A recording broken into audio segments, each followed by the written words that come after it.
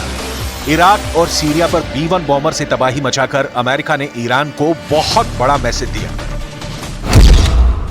America अब Iran को बताना चाहता है कि वो इसी तरह तेहरान पर, शिराज पर, सिस्तान, किरमान पर और इस्फहान पर बमबारी कर सकता है और उन्हें मिट्टी में मिला सकता है। ऐसा अमेरिका इराक में सद्दाम के खिलाफ कर चुका है, लीबिया में गद्दाफी के खिलाफ कर चुका है। जमहूरी इस्लामी ईरान जवाब ओ रो जवाब मुहकमी ख्वाहद दाद। अमेरिका चाहता तो ये बमबारी F-16 और F-15 जैसे विमानों से की जा सकती थी, लेकिन अमेरिका ने B-1 सुपर बॉम्बर का इस्तेमाल किया। यानी अमेरिका ने बता दिया कि वो चाहे तो अपनी काउंटर स्ट्राइक का दर्जा 10 गुना बढ़ा सकता है और ऐसा वो B-1 जैसे बॉम्बर के जरिए बहुत आराम से कर सकता है। अमेरिका के पास 60 से ज्यादा B-1 बॉम्बर है। ये 34,000 किलो पेलोड के साथ 24 क्रूज मिसाइल लेकर उड़ सकता है। रफ्तार 1,500 किलोमीटर प्रति घंटा। B-1 बॉम्बर अमेरिका का सबसे भरोसेमंद और उसकी बॉम्बर्स वाली फ्लीट का वर्क हॉर्स कहा जा सकता है, जो सबसे तेज उड़कर दुनिया की किसी भी लोकेशन पर पहुंच सकता है।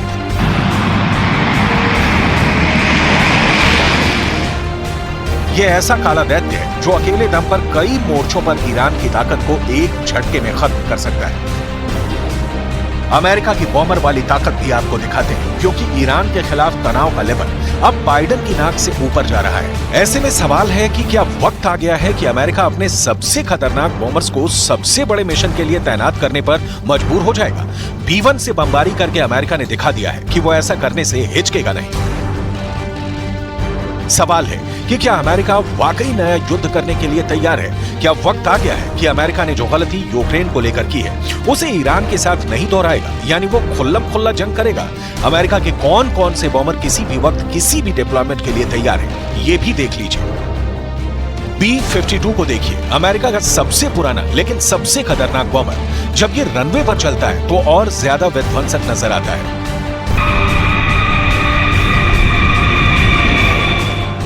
अमेरिका के पास ईरान को डराने के लिए बहुत कुछ है। अमेरिका का B-52 बॉम्बर 32,000 किलो के बम लेकर उड़ता है। ये एक न्यूक्लियर बॉम्बर है। 8 इंजन की पावर से उड़ने वाला B-52 दुनिया का सबसे पुराना और सबसे खतरनाक बॉम्बर माना जाता है। 60 के दशक में अमेरिकी एयरफोर्स का हिस्सा बनने के बाद इसे लगातार आधुनिक बनाया गया, और यही वजह है कि 60 साल बाद आज भी ये उड़ान भर रहा है। B-2 को देखिए, अमेरिका का स्टेल्थ यानी रडार की पकड़ में ना आने वाला बॉम्बर।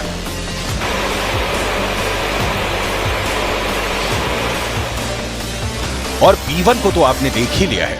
अमेरिका के सुपरसोनिक बॉम्बर को कुछ ही घंटों के नोटिस पर दुनिया में कहीं भी मिशन के लिए भेजा जा सकता है।